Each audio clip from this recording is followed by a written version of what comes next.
Alright, M. Binkley here doing a two-man for Zen Block Constructed. I was originally going to record these videos, but unfortunately Camtasia makes my Magic Online lag pretty bad, and it caused me a mistake, so I scrapped the recording and just decided to do replays, which fortunately we got them all to save, so let's get to it. Here, this hand, 6 lands and a Spreading Seas is not going to cut it, even though 2 of them are actually creatures. That's not going to be good enough, so we go ahead and mulligan. Here, this hand's great if we can draw lands. We have our Lotus Cobra and our Oracle and Jace, and a Spreading Seas to help us dig, so this is a perfect hand.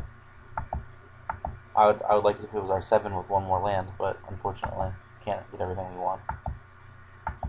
He leads off with a Stirring Wildwood, letting me know that he's playing the Green-White Eldrazi deck. I feel okay about our matchup against the Eldrazi deck.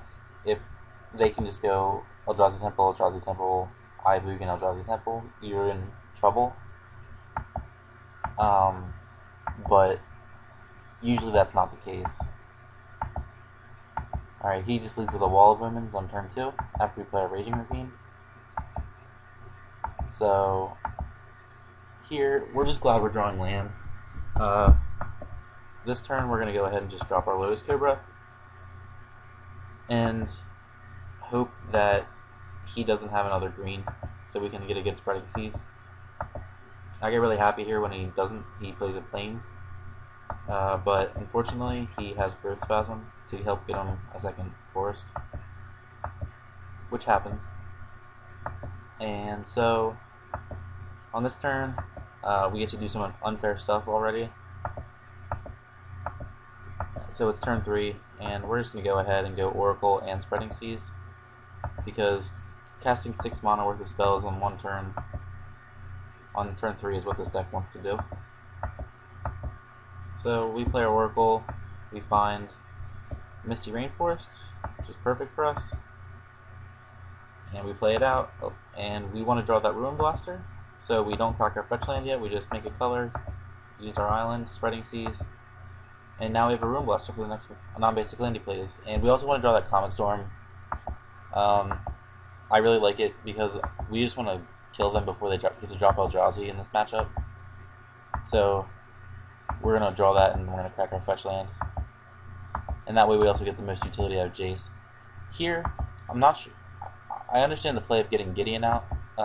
Maybe he didn't have any lands in his hand at that point, but seeing what we have, I might have used my Tectonic Edge. I'm not really sure. I don't know how to play the green-white deck that well, so. Here he does his +2 ability on Gideon, and this is where I decided to scrap the video. I cracked both my fetch lands, and when I'm cracking the Scalding Tarn, I accidentally just skip right through it and don't pick a land up, which is kind of a big mistake because I could have just outright killed Gideon here. Yeah, so I just skipped right through that, and I could have just killed Gideon and been in an even better position, because he would have just wasted his whole turn, and we would have gotten to put 2 lands into play. Instead, we just go ahead and Ruin Blaster here. Also, if we would have been able to get a fetch land, we would have been able to activate our Raging Ravine and play Goblin Ruin Blaster, so we would have been able to get Gideon down to 2 and make him kill himself on his next turn, basically. So if we would have been able to get a land there, we'd have a lot better plays. And the Raging Ravine would have killed his Wall of Omens. So all in all, this turn is just a big waste because I didn't get that land. So unfortunately here we lose our Oracle because of our misclick. And the lag has got us down by 5 minutes already. So I just went ahead and scrapped the recording and just started playing.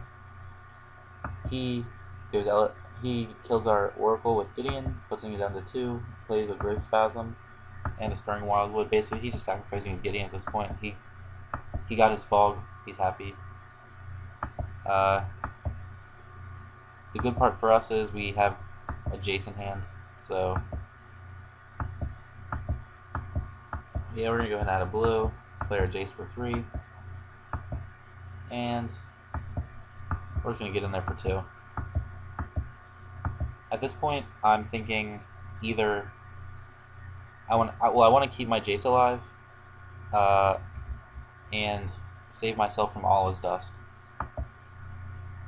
So either way, I don't want to play out my Lotus Cobra unless I have a way to deal with Stirring Wildwood. And so if I don't have a way to deal with Stirring Wildwood, so I just look at the top of my library and I see I do have one. So I'm just gonna play out Lotus Cobra here anyways, because if he does have all his dust, he's going to assumably play that and attack with Stirring Wildwood to kill my Jace, or try to kill my Jace. But we're just gonna kill his Stirring Wildwood, and we'd have a Raging Ravine.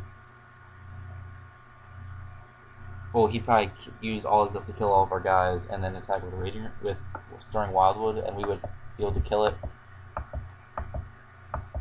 next turn. So here, we're just gonna go ahead and accidentally almost block, but we're just gonna Jace go down to 2.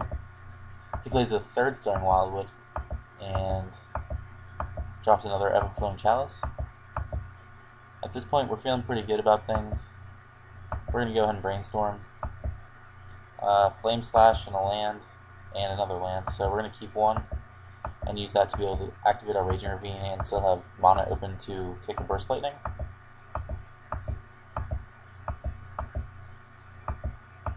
And we're just going to start getting in there. At this point, I feel things are looking pretty good. I'm going on the aggressive. 1 card in hand, and we just have to hope he doesn't draw an Eldrazi at this point, or summon any trap if he's playing that version. He plays a Great Bell Refuge, not going to do much for him here. And he activates a Stirring Wildwood, but he leaves 1 back for defense. And then tries to get my Jace. Unfortunately, we are able to use Lotus Cobra shenanigans to blow it up with Burst Lightning. Alright, this turn we draw a Halimar Depths, so we're going to go ahead and use that. You always want to make sure to put your Halimar Depths on top so you know what color lands to add once you Jace. We see a Rune Blaster, an Avenger, and a land, so we're going to put the land on the bottom because we don't need any of those anymore. And we go and add 2 red. And we Brainstorm, putting the Forest and then the Avenger down.